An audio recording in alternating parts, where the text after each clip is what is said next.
Kalau Anda produksi makanan atau minuman memakai wadah, apakah dicuci di bahasa Jawa dikorai nggak setelah itu? Ya. Pasti. Korainya juga pakai air. Airnya juga bayar. Jadi memang harus sedetail itu ya Mas Barto ya? Iya Mas. Halo sahabat UMKM. Ketemu kita di program Belajar Bareng Share UMKM Naik Kelas. Dan di episode yang perdana ini nanti kita akan membahas tentang harga pokok produksi. Dan sahabat UMKM, program ini bekerja sama dengan PT Share Surabaya Industrial Estate Rungkut, menjadi salah satu perusahaan milik negara yang didirikan 28 Februari di tahun 1974 di Surabaya. Keberadaannya sangat strategis karena Share ini merupakan salah satu kawasan industri terbaik, terbesar, dan berpengalaman lebih dari 40 tahun. Terima kasih PT Share melalui program TJSL-nya kemudian berkomitmen bersama Rumah UMKM 96 dan Barto & Friend mengadakan program ini untuk Anda. Saya akan langsung ketemukan Anda dengan narasumber saya untuk perbincangan harga pokok penjualan atau menghitung HPP. Ya, Mas Barto Dahana. Barto Dahana Mas. Dahana, Arya Dahana. Lengkapnya ya, harus lengkap Ya, dong. Apa kabar Mas? Sehat? Alhamdulillah sehat. Sehat ya. Mas, kalau kita bicara soal harga pokok produksi, Ya. apa sih latar belakang kenapa ini menjadi penting bagi para pelaku UMKM? Sebenarnya begitu UMKM paham dengan harga pokok produksi, Ya, baru bisa dia- berjualan ya, baru dia bisa menentukan harga yang jualannya.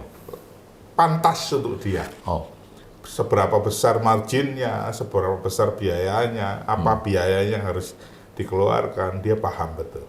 ya. Jadi begitu dia nggak paham harga pokok produksinya itu tadi, nanti setelah jualan, bahasa Indonesianya apa ya?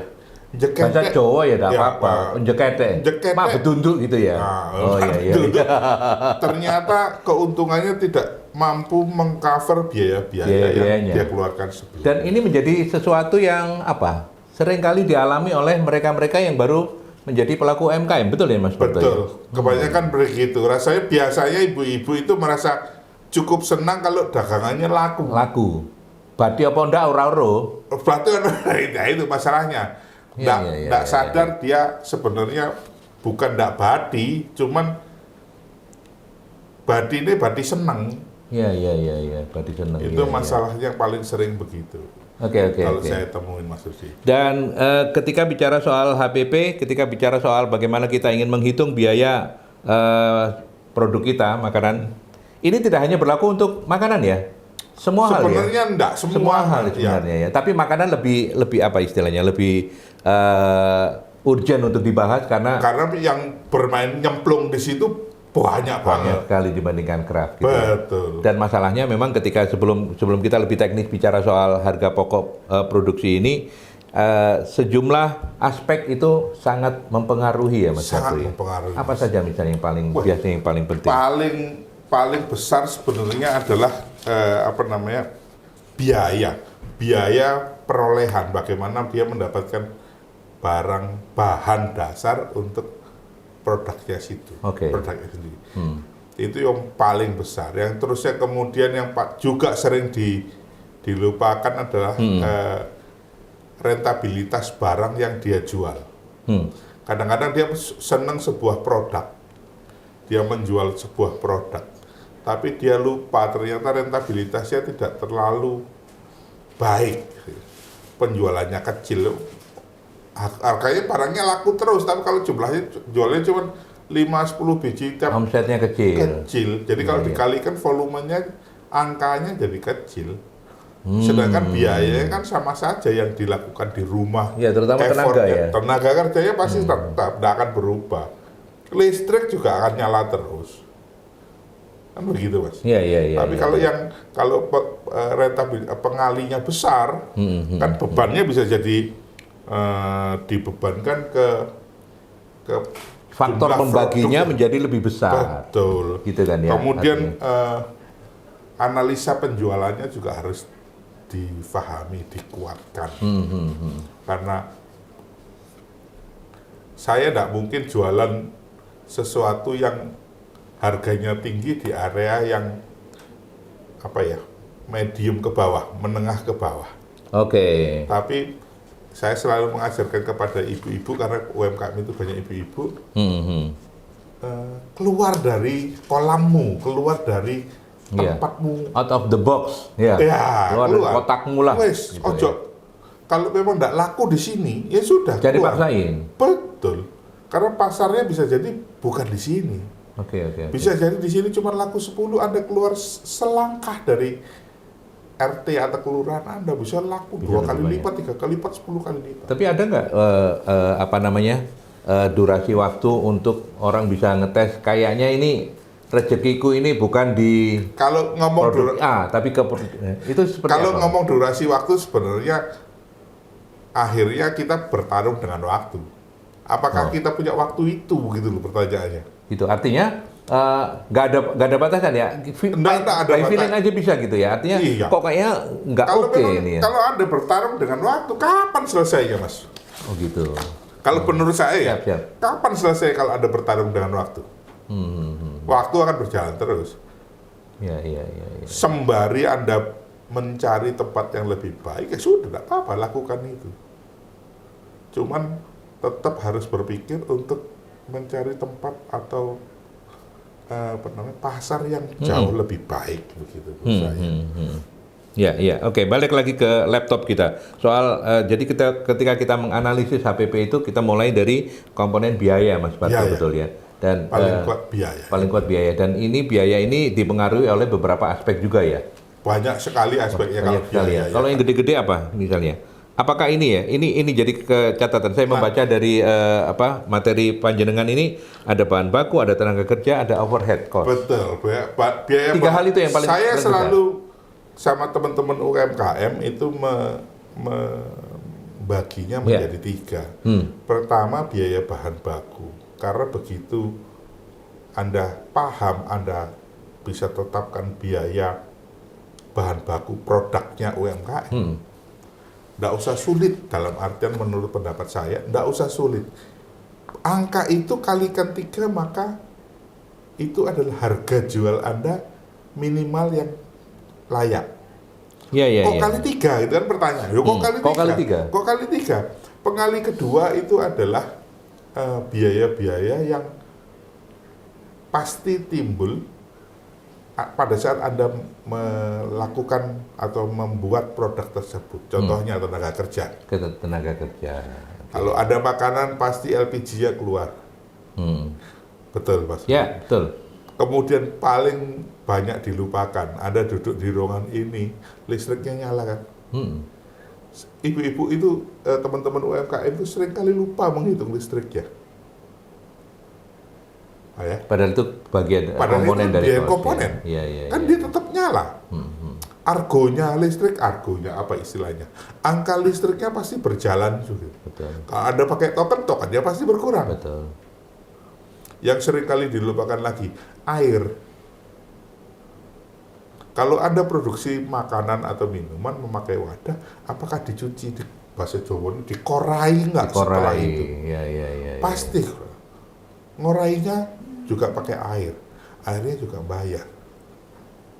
Jadi memang harus sedetail itu ya, Mas Parto ya? Iya, Mas. Kalau mau ini. Padahal kalau kita ngomong ya, air itu beban kita di PDAM di rumah misalnya, kan kecil sekali sebenarnya PDAM itu, tidak banyak. Tapi tetap harus muncul.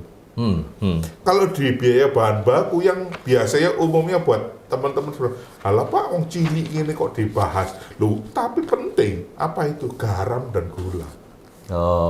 Dalam satu panci besar, pasti pakai garamnya juga ada sepanci besar juga. Paling 2 sendok. 2 sendok bebannya berapa gram? 2 sendok makan kita ngomong reguler umum kita bilang 15 gram. Kalau satu pak 200 gram harganya 6.000, 8.000, kan cuma ratusan harganya. Tapi kan tetap harus dibebankan. Karena kalau itu berlaku terus pengalinya tiap hari Anda lakukan, angkanya besar juga di akhir bulan. Iya. Ya khawatirnya kalau misalnya hal-hal yang kecil-kecil kayak begitu tidak dihitung itu secara totally nanti nggak kerasa ya. Oh ternyata keuntungannya tidak seperti yang diharapkan begitu ya Mas Barto ya. Kalau kecil-kecil diabaikan lama-lama ya itu tadi bukitnya akan kita abaikan juga. Ketika dia sudah menjadi bukit begitu. Betul. Iya. Oke, selain itu juga kalau yang masuk dalam komponen overhead cost ini apa saja Mas? Biasanya kalau saya kembali berkali-kali biasanya, paling sering adalah kalau Anda di rumah punya usaha makanan minuman, uang RT-nya pasti lebih besar. Yang pasti dimunculkan, betul enggak? Jadi karena sampahnya lebih banyak, mungkin beban sampahnya lebih banyak. Ya kan? Terus saya tidak pernah memasukkan kemasan dalam biaya pengali pertama tadi. Karena saya menaruh kemasan itu di pengali ketiga. Kenapa di pengali ketiga? Bisa jadi pada saat sekarang orang sudah mulai concern dengan green product ya. Dia minta kemasan yang green product juga, yang paper bowl atau tidak lagi pakai styrofoam. Angkanya pasti lebih mahal. Itu. Terus di pengali ketiga juga saya masukkan reseller. Tapi jadi kalau Mas Rudi misalnya jadi produksi donat misalnya, kemudian produksinya 100-200 sehari, terus ada orang datang, tak bawain tiap hari 50. Kira-kira Anda nggak jualnya dengan harga yang sama dengan orang yang beli puluhan bijian gitu enggak? Enggak. Pasti kan ngasih diskon. Nah, itu itu ya. Jadi beban di situ kita siapkan. Jadi di diskon pun sebenarnya kita masih dapat margin karena pengalinya adalah pengali ketiga tadi itu. Oh gitu ya. Jadi memang strateginya karena kan apalagi misalnya produk-produk yang baru ditawarkan ke market gitu kan biasanya juga selalu diikuti dengan biaya promosi apa. Iya, itu tetap harus dihitung di awal ya. Di depan. Jadi kita di depan kita diskon apapun kita sudah tahu bahwa angka itu sudah tercover dalam biaya harga jual dari produk yang kita jual. Iya. Jadi tidak akan rugi. Tidak akan rugi meskipun kalau ngomong-ngomong keuntungan berkurang tidak juga karena begitu revenue besar atau penjualan besar tentu volume kita jadi besar. Nanti kalau volume kita jadi besar apa yang akan berkurang? Biaya bahan tadi kalau kita beli 1 kilo sama 1 karung kan pasti angkanya beda Mas. Iya. Keuntungan yang tidak kita sadari dari volume besar tadi.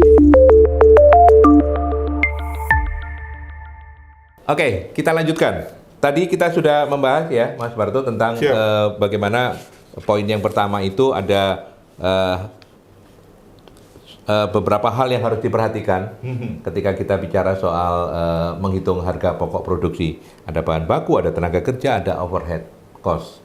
Yang sebenarnya kalau dari persentase ini ternyata ketiga-tiganya ini kurang lebihnya sama ya, di kisaran 30%-an, 33%-an gitu ya. Betul, biar mudah buat ibu-ibu ngitung. Saya kemarin sih berpikir karena saya ibu-ibu, kalau terusnya kemudian dirinci 8% tenaga kerja luar, 5% diri sendiri, itu nanti bingung Pak. Iya. Mecah begitu jadi nggak tambah pinter bisa jadi berantakan nanti kalau saya pikir sih. Oke, baik. Nah, ketika ketiga itu sudah selesai, maka kita akan melangkah pada bagaimana kemudian kita merencanakan keuntungan. Betul. Jadi keuntungan itu harus memang direncanakan sejak awal ya? Ya karena kalau begitu kita tahu barang saya dengan bahan sekian, maka saya akan dapat sekian. Jadi itu sudah tahu di depan sebenarnya. Kalau nggak laku gimana? Bagaimana kita mengoptimalkan barang itu jadi laku? Ya. Kalau semua bentuknya makanan, kalau nggak enak ya nggak laku. Saya pikir harus jadi enak. Kalaupun jadi enak, bagaimana membuat laku? Bagaimana membuat customer itu butuh? Meskipun kalau makanan kan belum tentu dia butuh, misalnya risoles belum tentu dia butuh tiap hari risoles. Tapi bagaimana membuat dia jadi kebutuhan untuk customer itu kan lebih baik gitu. Dengan segitu kita kemudian perencanaan keuntungannya jauh lebih mudah. Tapi sebenarnya orang itu bukan orang. ketika bicara soal merencanakan keuntungan ini ada rasio nggak? Dan rasio ini apakah dipengaruhi dengan kita mau jualan apa nih? Misalnya kalau jualan X, rasionya itu di kisaran 30% keuntungannya, itu yang paling make sense gitu. Atau gimana Mas Barto? Sebenarnya kalau ngomong rasio, selama dia tidak dalam kondisi khusus, rasionya itu kita selalu bermain di angka 33-35, itu adalah biaya biaya produksinya, nanti keuntungannya bisa bermain di angka 20-30% kalau 20-30% ya. 30-30%. Tentunya itu tadi kita ngomong tentang diskon volume tadi, kita bisa main dari situ. Kalau misalnya bagi awam ya, asumsikan saya ini awam gitu ya. Orang bilang kalau jualan makanan itu enak karena untungnya bisa sampai 100%. Itu sebenarnya menyesatkan nggak ke penjelasan? Enggak juga sebenarnya, tergantung Anda jualnya. Oh gitu. Kalau misalnya panjenengan Mas Rudi atau teman-teman ini jualannya model kayak Jumat Berkah teman kami yang di daerah Ketintang itu, jual nasi daging OC dengan harga 7.500, ya tentu tidak bisa 50% itu tadi. Itu padahal kondisinya cukup lah buat makan saya gitu Mas Rudi. Cukup itu porsinya cukup lah ya. 7.500 daging sapi. Iya. Tapi kan nawaitunya untuk Jumat Berkah gitu ya, artinya makanya nggak bisa. Tapi dia nggak Jumat Berkah saja, dia tiap hari jualnya segitu. Oh gitu. Kan bingung saya kalau ngomong deh. Jadi akhirnya kemudian ngomongnya adalah pengali, Mas. Kalau Jumat Berkah dia tiap Jumat 700, tiap Jumat 700. Kemudian dia membuat pengali 700 itu bisa berjalan tiap hari. Kalau untung 1.000, 700.000 setiap hari ya banyak, Mas. Iya. Pengalinya juga banyak. Kalau misalnya Mas Rudi, saya lupa ya Mas Rudi ya, teman. Ingat saya namanya nasi goreng mak. Pernah tahu nasi goreng mak? Nasi goreng mak? Nasi goreng mak itu di Pandegeling, ingat saya. Bayangin sekarang masih jual nasi goreng dengan telur dadar cuma 6.000. Oh, dengan porsi yang besar, dengan porsi yang reguler. Ya umum lah kalau buat teman-teman gitu. Cuman kalau buat Mas Rudi, saya atau teman di depan saya mungkin tidak cukup satu piring. Gitu. Tapi untuk reguler, untuk teman-teman yang cewek gitu, reguler satu cukup. Itu dengan nasi. Tapi dengan 6.000 sangat tidak make sense ya. Kalau menggunakan perhitungannya orang biasa enggak masuk akal. Gitu loh. Nggak masuk akal. Dapat dari mana 6.000? Telur aja satu. Kalau ngomong kotor 1.500 lah per butir sekarang. Nah, dalam kasus-kasus khusus seperti ini Mas Barto, bagaimana kemudian kita bisa mengajarkan ke sahabat-sahabat UMKM ini loh, ada metode-metode menghitung keuntungan yang out of the box juga ini. Barangmu enak, volume besar. Itu prinsip saya. Kalau udah memang barangnya enak, volumenya besar, berani main dalam tanda petik gila-gilaan kayak begitu ya? Betul. Barangmu enak, lingkungan pasti enak ini, pasti datang. Begitu lingkungan datang, volume pasti besar. Begitu barang enak, volume besar, maka kita bisa menekan pengadaannya. Iya. Anda tentu kalau kita beli telur 1 kilo, harganya pasti beda dengan telur 1 peti. Iya kan? Nah, saya punya Mas Rudi kayak seperti itu. Dulu di awal pandemi, saya itu pernah bingung bukan pernah bingung ya, pernah terkaget terlongong-longong gitu. Seorang UMKM kami itu jual ayam ungkep. Jadi siap goreng. Ayam ungkep itu 2,5 ekor. Jadi dapat 2,5 ekor ayam, jadi dapat 10 potong, seperempatan. Zaman itu Mas, awal pandemi, 45.000. 2 ekor. Bayangin, berarti 1 ekornya kan cuma 22.500. Iya. Kan 2,5 Mas. Oh iya, 2,5 ekor ya. Nah, sampai 20.000, belasan ribu. Betul. Saya bingung sama dia. Kok bisa Pak, saya tanya gitu. Rumahnya di dekat Kriansel Mas. Saya tanya, Pak kok bisa begitu? Iya Mas Barto, saya dapat barang murah. Di mana Pak? Ya di pasar ayam di mana namanya Wonokromo itu. Tapi itu artinya reguler dia bisa dapat murah atau saat-saat tertentu saja? Reguler dia dapat Reguler murah. dia dapat harga murah. Bertahun-tahun waktu itu beli. Ya mulai dari 40.000, 45 sampai 50. Oke. Ya cukup panjang sih. Pertanyaannya, kok bisa murah Pak saya itu? Karena jumlahnya besar. Karena belinya satu mobil Mas. Iya. Jadi 500 ekor ayam dia beli sekaligus. Pak, apakah volume penjualan Bapak segitu? Enggak Mas. Terus ya barangnya di mana? Kan tetangga saya juga jualan ayam penyet. Depan saya jual ayam penyet. Ada orang jual ayam penyet. Ya mending mereka beli ke saya dengan harga murah daripada dia beli pas. Tapi dia sudah untung 2 kali, untung jual sama untung beli. Untung beli, iya. Oke, artinya agar tidak dalam tanda petik menyesatkan untuk pelaku-pelaku UMKM yang baru memulai, karena kan iming-iming ini kan bahaya ini, Kak, bahaya ini. Selama Anda tahu pasarnya. Selama Anda tahu pasarnya dan kemudian Anda bisa menghitungnya dan tahu pasarnya itu loh. Artinya kebutuhan tetanggamu opo bisa kepenuhi semuanya itu. Tapi secara umum keuntungan itu setup-nya bagi mereka yang baru memulai itu 30% sudah oke Mas Barto ya? 30% sudah oke. Sangat-sangat oke. 30% dalam artian begini. Mohon maaf ya Mas Rudi, di luar keuntungan duit. Biasanya keuntungan yang tidak dihitung dan tidak dibayangkan dia itu sudah terjadi. Keuntungan apa? Keuntungan LPG. Maksudnya LPG-nya dia tidak ngeluarin biaya biasanya. LPG yang dibeli sama uang suaminya kan. Umumnya begitu. Padahal ya sebenarnya kantong kiri kantong kanan ya. Itu kan seharusnya kan dipisahkan duitnya. Makanya betul, kemudian saya selalu mengajari kalau bisa punya LPG yang terpisah antara LPG untuk rumah tangga dengan dan untuk LPG usaha. untuk usaha atau untuk industri.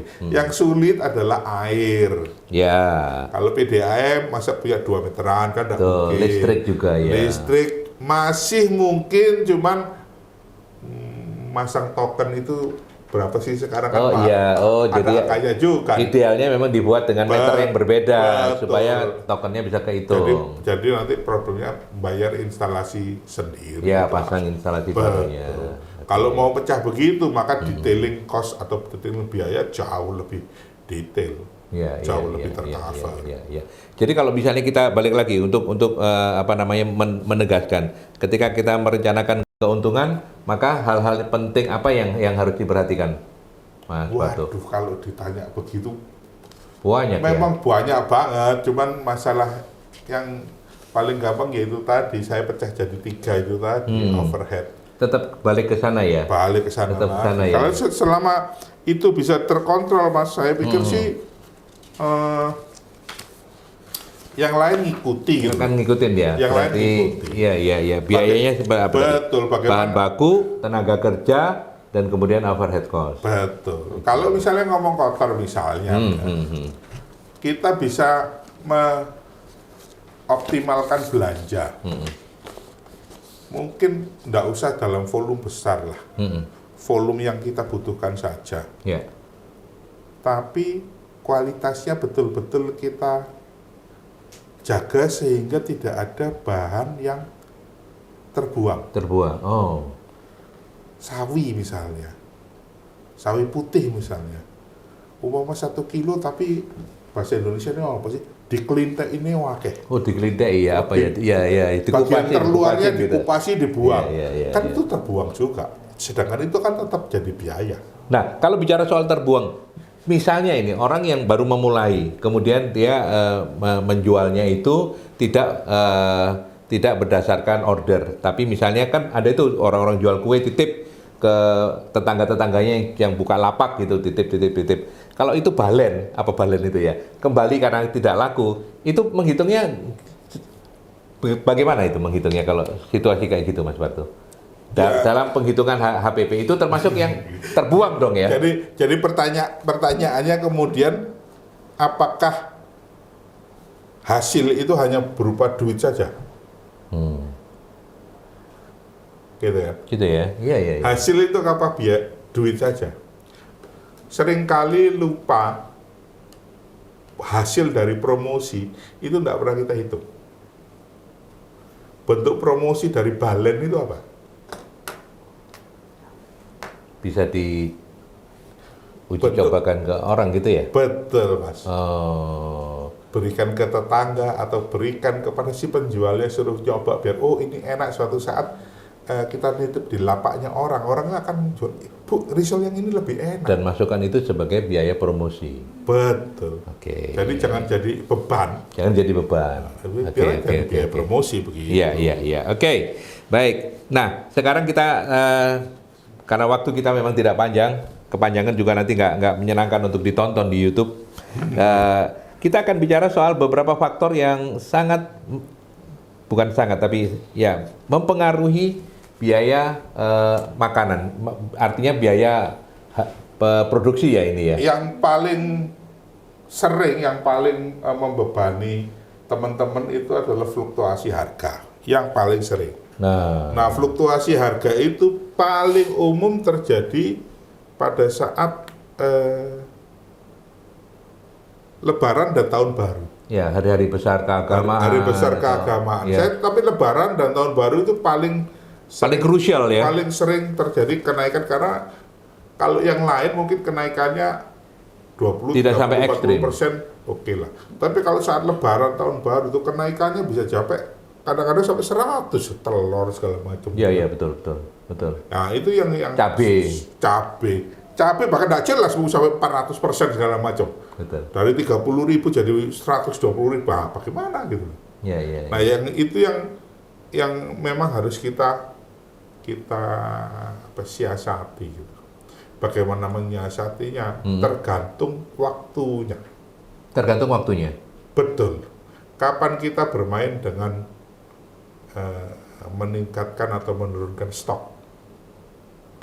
Kapan kita bermain dengan merubah stok itu sendiri? Merubah ini pengertiannya Pak? Mengurangi bahan? Ya, kalau cabai tadi misalnya fresh mahal ya sudah cabai kering, Mas. Atau beli di depan kemudian dikeringkan sendiri. Atau kalau punya freezer digiling langsung di frozen. Oke. Jadi masih ada, tenang saja untuk sahabat-sahabat UMKM, semua hal itu ada solusinya sebenarnya. Ini hanya bagaimana kita berpikir kreatif ya, gitu ya. Allah Subhanahu wa Ta'ala pun membuatkan kita pintu masuk dan pintu keluar, Mas. Iya. Tidak mungkin ada pintu masuk yang tidak diberikan pintu keluarnya. Gitu. Iya. Masalah pasti ada pintu keluarnya. Ya. Itu aja. Hal lain yang juga penting ketika kita bicara soal kualitas sama konsistensi itu. Kualitas sama konsistensi. Kita tidak bisa menyuruh pohon tomat berkata, kita suruh pohon tomat, hari ini produksimu bagus, besok harus bagus. Jumlahnya podo, gedene podo, gitu ya. Itu nggak bisa ya. Kita belum mampu untuk melakukan membuat produk itu konsisten secara alami. Oke. Jadi itu mungkin kita akan kesulitan. Kemudian ayam juga begitu. Kalau ayam mungkin dari peternak bisa kita ngomong, aku minta yang potong leher 1,2 ya udah disetting seperti itu bisa mungkin. Cuman kalau yang di lapangan terutama aku minta bandeng 1 kilo isi 300 harus 330 gram per ekor, mbok. Ya agak sulit ya. Agak sulit ya. Betul, Kemudian betul. harus bersihnya sekian, waduh. Mungkin akan kesulitan untuk itu, untuk mencari konsistensi ini penggunaan produk itu tadi. Iya, Terus penggunaan bahan baku. Musim juga jadi pengaruh ya. Betul. Apalagi sekarang kayak kekeringan sekarang ini Mas, kalau kita ngomong sekarang ini, saya yakin habis ini atau sudah mulai beras akan mahal-mahalnya setelah ini ya. Setelah ini. Berarti sahabat-sahabat UMKM, Anda yang bahan bakunya lebih banyak ke beras harus mulai memutar otak ini. Bagaimana caranya supaya yang tadi itu ya, harus ada penyiasatan. Tapi kan sementara ini kita belum bisa mengganti beras. Ya. Kita, dalam artian kita bangsa Indonesia belum bisa ganti beras. Mas Rudi kalau suruh makan pakai pohung tok, nggak pakai beras, kira-kira belum kenyang rasanya kan? Belum kenyang dan bisa masuk angin. Nah itu dia. Jadi rasanya kita Oke. masih belum bisa meskipun ada apa kemarin porang ya Mas ya yang Porang. dibikin Yang lagi rame, ya, seperti betul. beras itu. Ya. Tapi kita belum bisa untuk berubah ke situ. Saya yakin pasti akan besar, pasti akan naik. Oke. Dalam tarikan satu kalimat sebagai closing statement dari perbincangan kita soal harga pokok produksi, Mas Barto, apa? Untuk sahabat-sahabat UMKM. Optimalkan pembelian bahan bakumu. Optimalkan pembelian bahan bakumu. Optimalkan. Dari itu saja, monggo dikembangkan, dan berpikir kreatif itu juga sangat penting ya. Oh iyalah Mas. Dalam apapun, termasuk juga dalam menghitung harga pokok produksi ini. Betul. Oke. Baik, sampai di sini sahabat UMKM, program kita belajar bareng share UMKM naik kelas untuk episode menghitung harga pokok produksi bersama Mas Barto Aryadahana. Matur nuwun Mas. Sama-sama Mas Rudi. Ya, sehat-sehat terus ya. Amin. Amin. Kita ketemu dalam episode selanjutnya.